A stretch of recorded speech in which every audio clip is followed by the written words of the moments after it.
kita ini sebenarnya dirancang dengan sebuah sistem alami yang bisa terganggu kestabilannya, bahkan memicu penurunan kesehatan hanya karena apa yang kita konsumsi tidak halal agar tidak gagal paham. Coba lo tonton sampai akhir. Di sini gua bakal ngajak lo semua buat buka sudut pandang secara lebih luas. Jujur, gua pribadi sampai merinding pas nyusun materi ini. Kita bakal melihat bukti nyata betapa kecil dan terbatasnya otak manusia di hadapan rancangan luar biasa Sang Pencipta. Gua membahas ini murni karena hati gua bergetar melihat bagaimana kebesaran Allah dan kebenaran Al-Quran itu sangat selaras dengan fakta di lapangan. Bahkan jejaknya terukir sedetail itu di dalam sistem tubuh kita sendiri. Selama ini mungkin kita mengira aturan halal haram itu cuma sebatas hukum agama normatif aja. Sekarang mari kita simak baik-baik karena gua akan membongkar rahasia tatanan alam semesta yang ternyata terhubung langsung dengan sistem pencernaan dan aliran darah di dalam tubuh lo. Gua bener-bener takjub dengan isi Al-Quran. Gimana bisa Al-Quran bisa ngajak manusia ke masa awal mula segalanya, di mana alam semesta ini belum terbentuk kayak yang kita lihat hari ini.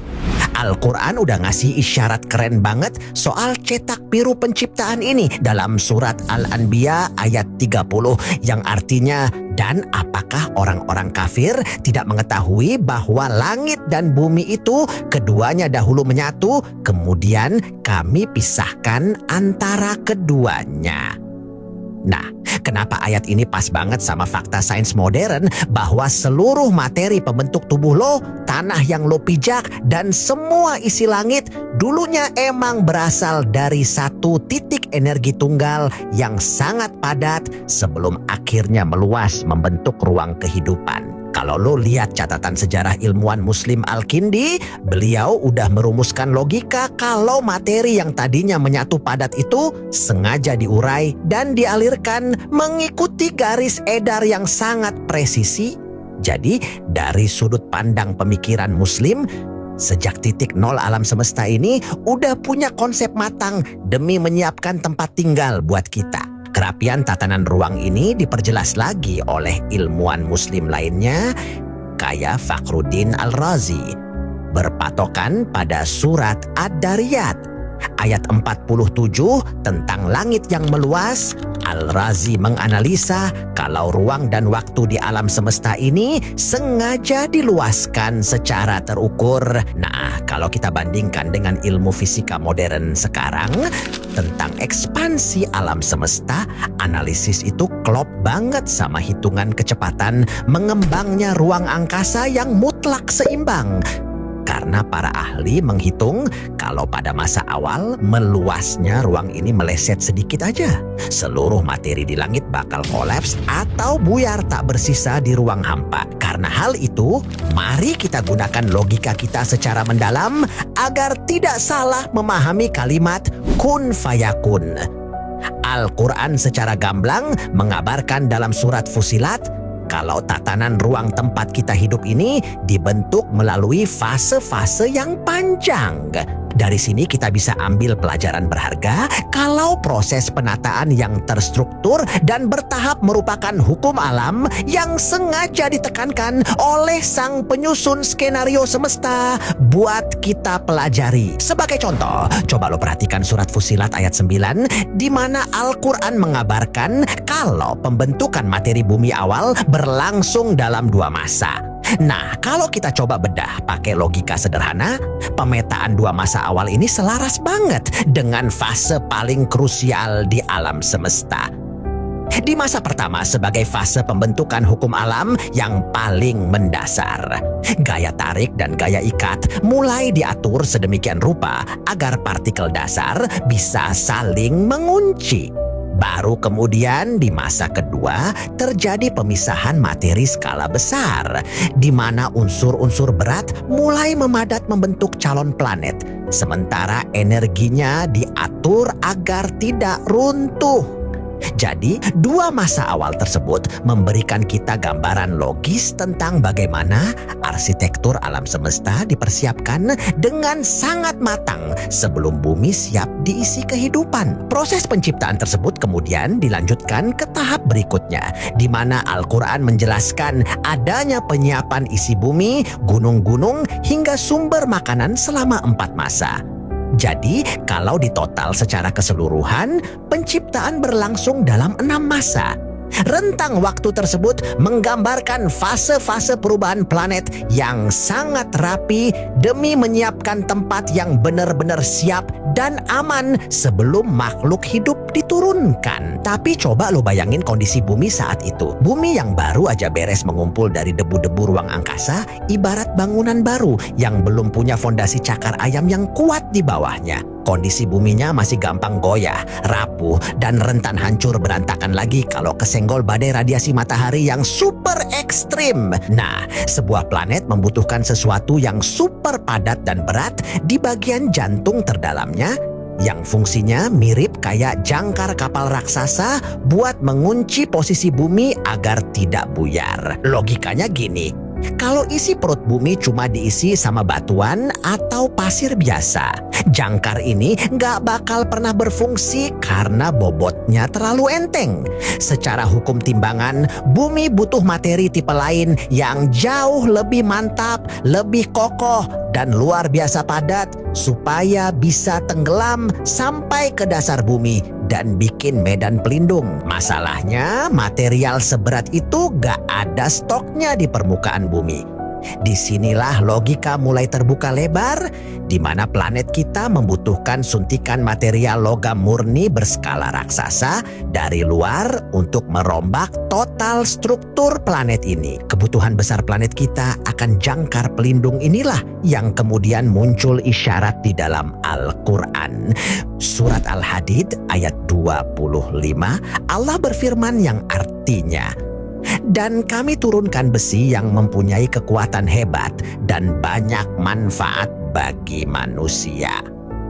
Kalau lo perhatiin baik-baik kalimatnya, di situ nggak pakai kata menciptakan di bumi, tapi spesifik billing menurunkan besi. Berarti dari awal, zat besi ini emang kayak bawa misi khusus yang sengaja didatangkan dari luar sistem bumi kita. Alasan kenapa besi diisyaratkan harus diturunkan dari langit ternyata masuk akal banget. Karena bumi kita ini emang gak punya pabriknya.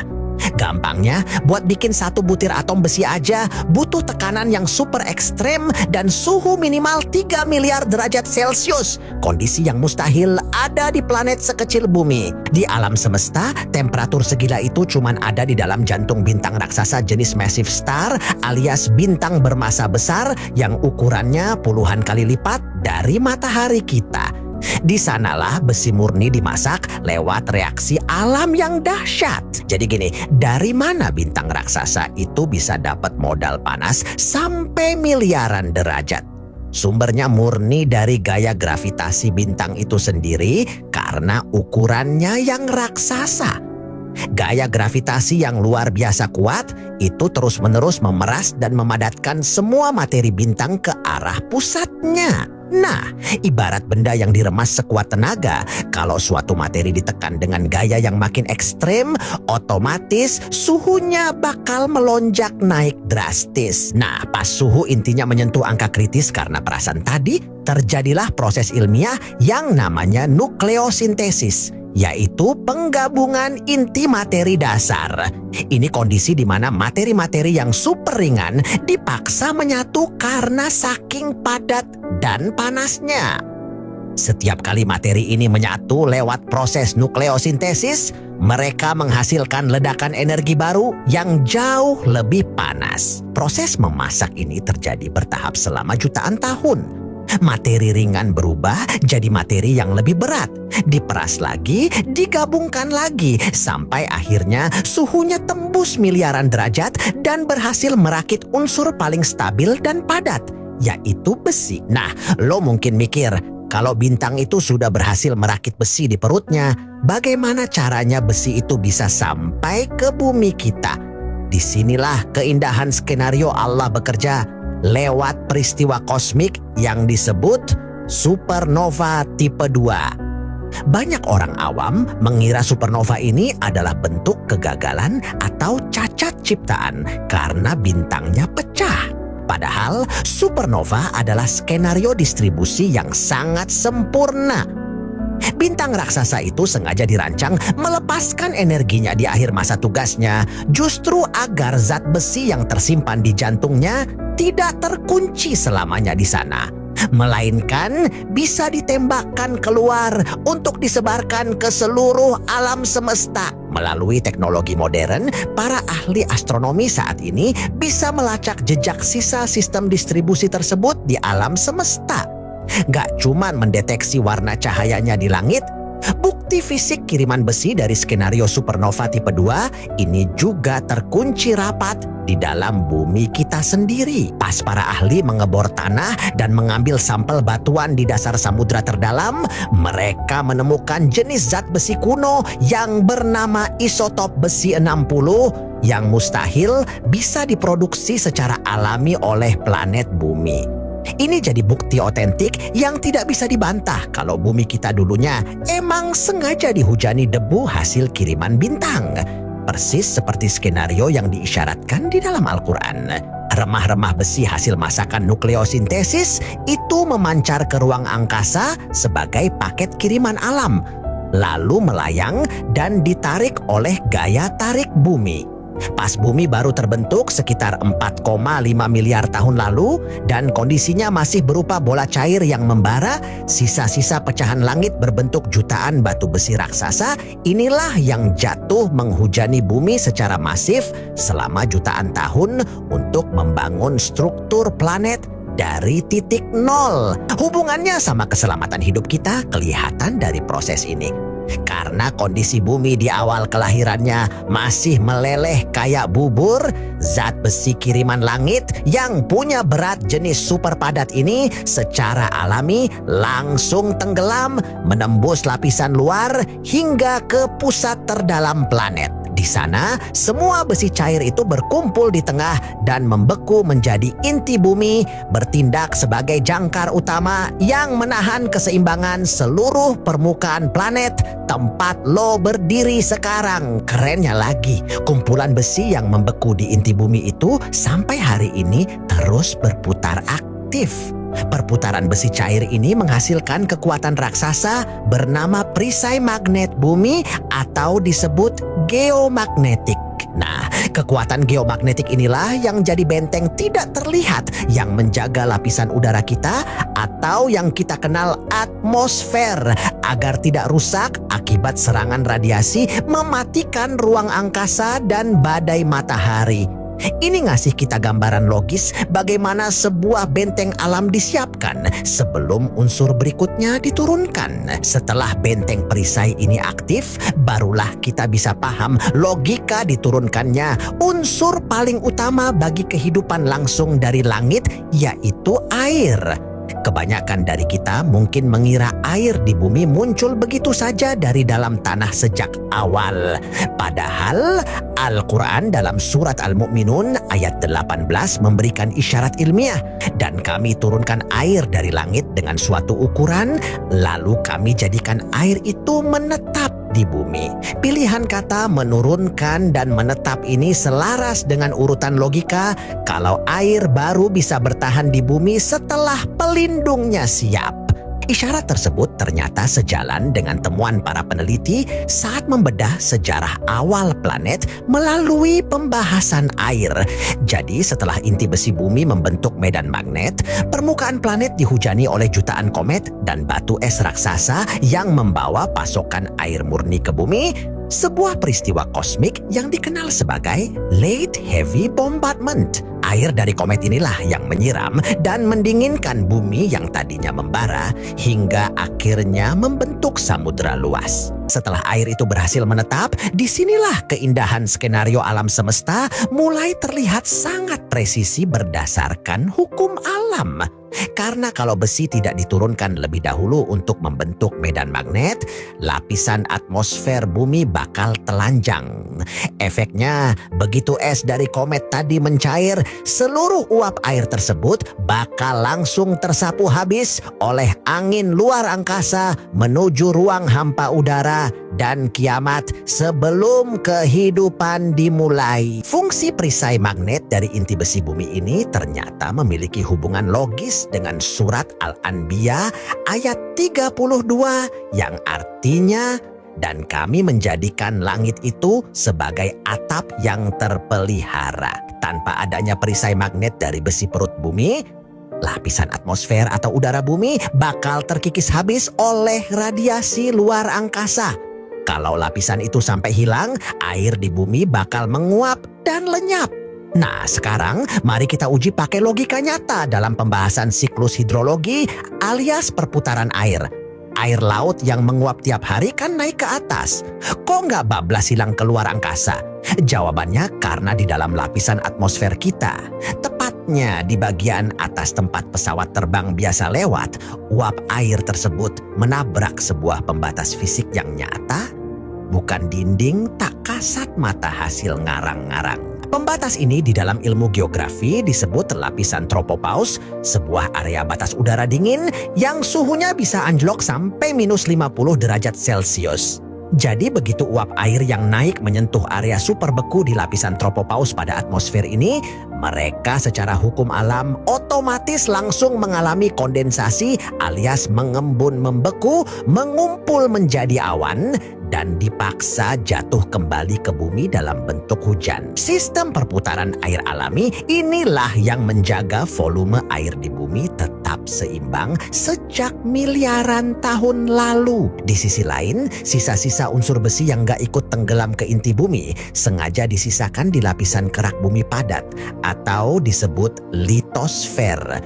Dari sejarah batuan bumi, kita tahu kalau zat besi di lapisan litosfer permukaan bumi ini sempat mengalami proses pengendapan besar-besaran di dasar samudra awal selama jutaan tahun. Nah, reaksi alami antara air laut dan batuan inilah yang kemudian melahirkan lapisan-lapisan mineral kaya nutrisi di dalam tanah yang kita pijak sekarang. Sistem penataan di dalam lapisan litosfer ini terus berjalan sampai tanah permukaan bumi siap digunakan. Al-Quran menggambarkan proses pengaktifan tanah ini dalam surat Al-Hajj ayat 5 yang artinya, kemudian apabila telah kami turunkan air di atasnya, hiduplah tanah itu dan suburlah dan menumbuhkan berbagai macam pasangan tumbuhan yang indah. Di sini kelihatan banget air hujan yang turun berfungsi melarutkan batuan di lapisan litosfer dan mengubah zat besi yang tadinya mengunci di dalam batu menjadi zat aktif yang siap diserap oleh akar tumbuhan. Begitu tanah pada lapisan litosfer udah subur karena zat besi aktif tersebut, cara kerja tumbuhan memperlihatkan bagaimana keajaiban rantai kehidupan dimulai. Akar-akar tanaman mulai menyerap zat besi tersebut lalu mengangkutnya naik melewati batang sampai ke pucuk daun buat dirakit menjadi zat hijau daun yang namanya klorofil. Sistem alami inilah yang ditugaskan untuk menangkap cahaya matahari, mematangkan buah-buahan yang lo konsumsi, dan memproduksi oksigen yang kita hirup secara gratis setiap hari. Kalau struktur klorofil pada daun dibandingkan sama sel darah merah manusia yang bernama hemoglobin, bentuknya ternyata mirip sampai 90%. Dua molekul penyambung nyawa ini sama-sama menggunakan desain melingkar yang kembar, cuma beda satu unsur di pusatnya aja. Klorofil menggunakan zat magnesium sehingga berwarna hijau, sedangkan hemoglobin darah kita memilih menggunakan zat besi sehingga berwarna merah. Ini jadi isyarat nyata betapa selarasnya alam sama tubuh kita. Lewat jembatan kembar itulah, pas lo makan sayur-sayuran atau nutrisi hasil dari lapisan litosfer tadi, zat besi dari luar angkasa hasil sebaran skenario alam semesta tadi secara resmi berpindah masuk ke dalam tubuh lo. Begitu sampai di lambung, zat besi ini diserap oleh usus halus, lalu diangkut menuju sumsum tulang buat dirakit menjadi sel darah merah lo. Tugasnya vital banget, yaitu membawa oksigen ke seluruh otak dan organ tubuh agar kita bisa tetap beraktivitas dengan sehat. Tapi perlu lo tahu kalau zat besi di dalam darah ini punya sifat yang super sensitif. Di satu sisi kita butuh unsur ini buat bernapas, tapi di sisi lain, kalau zat besi ini sampai lepas dari pelindungnya dan melayang bebas sendirian di dalam darah, dia bakal memicu proses oksidasi alias reaksi karat yang bisa merusak organ tubuh dari dalam. Mirip kayak besi pagar yang karatan karena kena hujan. Agar tubuh lo nggak rusak akibat proses oksidasi dari zat besi yang lepas kendali ini, di dalam usus kita udah dipasang sistem gerbang karantina berbentuk protein pelindung bernama ferritin buat mengikat setiap zat besi yang masuk. Tapi kerja protein ferritin usus ini bisa kacau kalau kita kurang bijak dalam memilih makanan. Disinilah tuntunan Allah dalam surat Al-Baqarah ayat 168 terasa masuk akal banget. Yang artinya, wahai manusia, makanlah dari makanan yang halal lagi baik yang terdapat di bumi. Tujuannya jelas, agar sistem pelindung di usus lo tetap terjaga dengan baik. Berbekal pemahaman sistem darah tadi, sekarang coba kita lihat. Kenapa dalam syariat kita dilarang mengonsumsi bangkai dan darah yang mengalir? Seperti yang tertulis dalam surat Al-Maidah ayat 3. Kalau dari sisi kesehatan, hewan yang mati menjadi bangkai tanpa proses disembelih, yang benar bakal mengalami kerusakan sistem pertahanan tubuhnya, sehingga sel darahnya pecah di dalam jaringan daging. Hal ini membuat zat besi yang seharusnya mengalir aman, malah tumpah jadi senyawa bebas yang bercampur sama sisa kotoran tubuh yang belum sempat dibuang. Selain bangkai dan darah, di dalam ayat yang sama, Allah juga mengharamkan daging babi secara mutlak.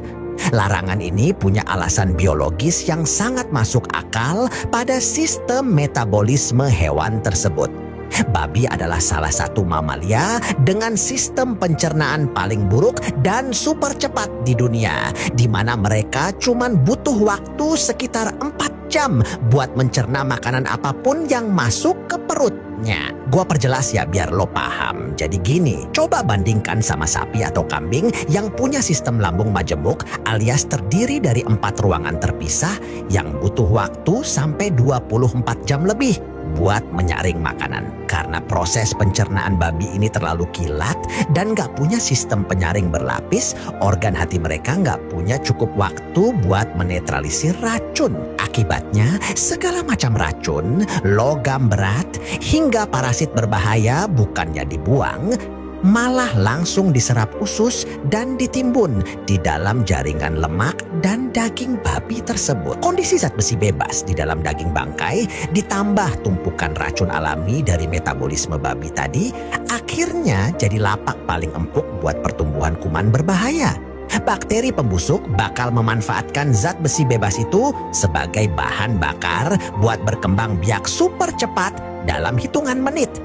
Makanya, makan makanan yang gak higienis atau gak sesuai syariat itu secara real berisiko memasukkan senyawa kotor dan kuman berbahaya yang bisa merusak kesehatan pencernaan lo. Efeknya ke perut, begitu makanan yang rusak ini masuk, dampak pertamanya bakal langsung menghajar lapisan dinding usus lo. Paparan dari bakteri dan zat besi bebas tadi bisa mengikis pertahanan perut hingga memicu kondisi yang namanya leaky gut syndrome alias sindrom kebocoran usus. Gampangnya, kerapatan dinding usus lo mengalami kelonggaran sehingga racun atau partikel kotor bisa merembes bocor masuk ke dalam aliran darah utama. Efek dari gangguan usus ini nggak boleh kita sepelekan. Banyak ahli kesehatan menyebut usus manusia sebagai otak kedua karena disinilah sebagian besar hormon ketenangan dan kenyamanan diproduksi. Begitu kesehatan usus terganggu karena ususnya mengalami leaky gut syndrome, produksi hormon kenyamanan tubuh ini otomatis ikut anjlok lewat jalur kabel saraf raksasa bernama saraf vagus yang menghubungkan perut ke kepala. Gangguan di perut ini bakal ngirim sinyal negatif ke atas, mengacaukan otak, dan bikin seseorang jadi lebih gampang cemas atau mudah marah. Bagaimana kalau makanan yang dikonsumsi secara fisik sangat sehat dan halal? Misalnya daging premium, tapi dibeli pakai cara yang nggak bener, kayak hasil menipu, memeras, atau korupsi.